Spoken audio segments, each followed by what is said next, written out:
আমার দেশে একেবারে 6 বছরের শিশু থেকে শুরু করে 60 বছরের বৃদ্ধা পর্যন্ত এই দেশে ধর্ষণের শিকার হয়েছে।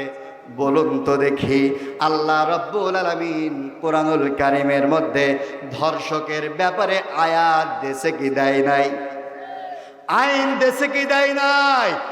আল্লাহ রাব্বুল আলামিন কোরআনুল কারীমের মধ্যে বললেন, ওয়াজ্জানিয়াতু ওয়াজ্জানি ফাজলিদু কুল্লা ওয়াহিদিম মিনহুমা কুল্লা মিআতিন জালদা।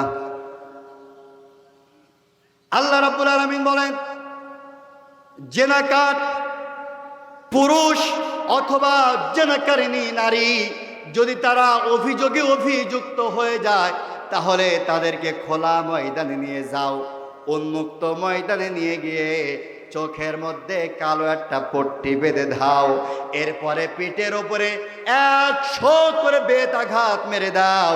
ভাইয়ের আমার, বন্ধুরা আমার, এটা হচ্ছে আল্লাহর কোরআনের আইন। আমি আপনাদের কাছে জানতে চাই, স্বাধীনতার 54 বছর পেরিয়ে গেছে, আল্লাহ পাকের এই কোরআনের আইন দ্বারা বাংলার জমিনে একটা ধর্ষকের বিচার হয়েছে নাকি? হয়েছে? এই দেশে 100 ধর্ষণ করার পর সেঞ্চুরি উদযাপন করবার মতন ঘটনাও ঘটেছে, কিন্তু আল্লাহর এই কোরআনের আইন দ্বারা আজ পর্যন্ত বাংলাদেশে একটা বিচার কার্যকর হয় না। হওয়ার কারণে দেখুন কতটা ক্ষতি আমার দেশে হয়েছে। ঢাকা বিশ্ববিদ্যালয়ের ক্যাম্পাসে এদেশের শ্রেষ্ঠ বিদ্যাপীঠ ঢাকা বিশ্ববিদ্যালয়ের ক্যাম্পাসের ছেলেরা স্বামীর বুক থেকে স্ত্রীকে কেড়ে নিয়ে তারা ক্যাম্পাসের মধ্যে গণধর্ষণ করেছে। এমন জঘন্য ঘটনা আমার দেশের মধ্যে ঘটেছে। 3 সন্তানের সামনে তার জনম দুঃখিনী মাকে ধর্ষণ করা হয়েছে।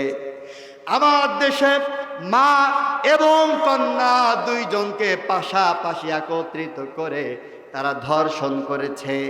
মা এবং কন্যাকে ধর্ষণ করে ওরা ক্ষান্ত হয় নাই, বরং মা এবং মেয়েকে ধর্ষণের পর তারা চুল পর্যন্ত ন্যাড়া করে দিয়েছে। এমন জঘন্য নেক্কারজনক ঘটনা বাংলা জমিনের মধ্যে ঘটেছে, কিন্তু ওরা আল্লাহর কোরআনের আইন দ্বারা আজ পর্যন্ত একটা ধর্ষকের বিচার তারা করে না।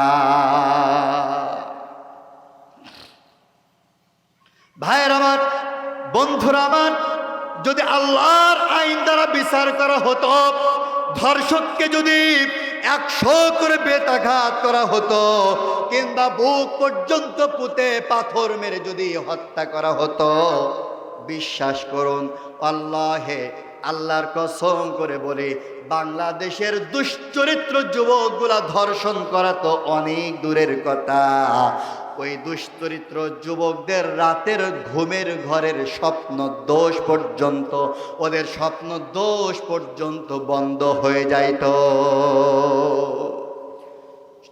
ধর্ষণ করা তো অনেক দূরের কথা, স্বপ্ন দোষ পর্যন্ত বন্ধ হয়ে যাইত।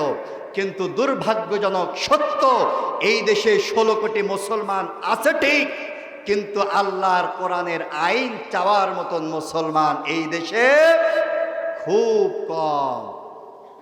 আর যারা আল্লাহর আইন চায়, আল্লাহর জমিনে আল্লাহর আইন যারা চায়, তাদেরকে মিথ্যা মামলা, হামলা, জেল, জুলুম, জরিমানা আসতে বলবেন না, আছে না নাই?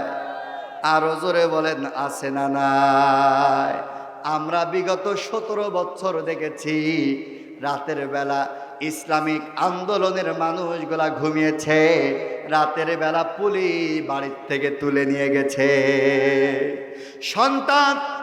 সন্তান মায়ের বুকের মধ্যে ঘুমিয়েছে, রাতের বেলা মায়ের বুক থেকে সন্তানকে টান মেরে তুলে নিয়ে গেছে, পিতাকে সন্তানের বুক থেকে তুলে নিয়ে গেছে।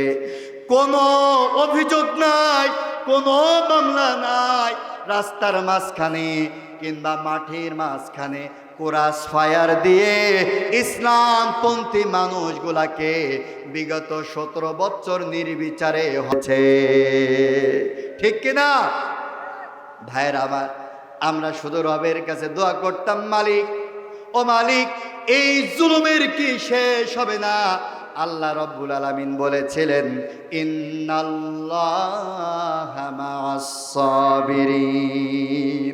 আবার আল্লাহ পাক ধৈর্যশীলদেরকে অত্যন্ত ভালোবাসেন। নিশ্চয়ই ধৈর্যশীলদের সাথে আমার আল্লাহ পাক থাকেন। যারা বিগত দিন আমাদের পরে জুলুম আর নির্যাতন করেছে, আমার আল্লাহ পাক রব্বুল আলামিন তাদেরকে টান মেরে তুলে মামুর বাড়ি দিল্লিতে আসার মেরে আল্লাহ পাক ফেলে দিয়েছে। কথা বলুন ঠিক কিনা? সম্মানিত ভাইরা, আল্লাহর এই জমিনে আল্লাহর আইন প্রতিষ্ঠা করার দরকার। আসতে বলবেন, আছে না নাই? আরো জোরে বলেন, আছে না নাই?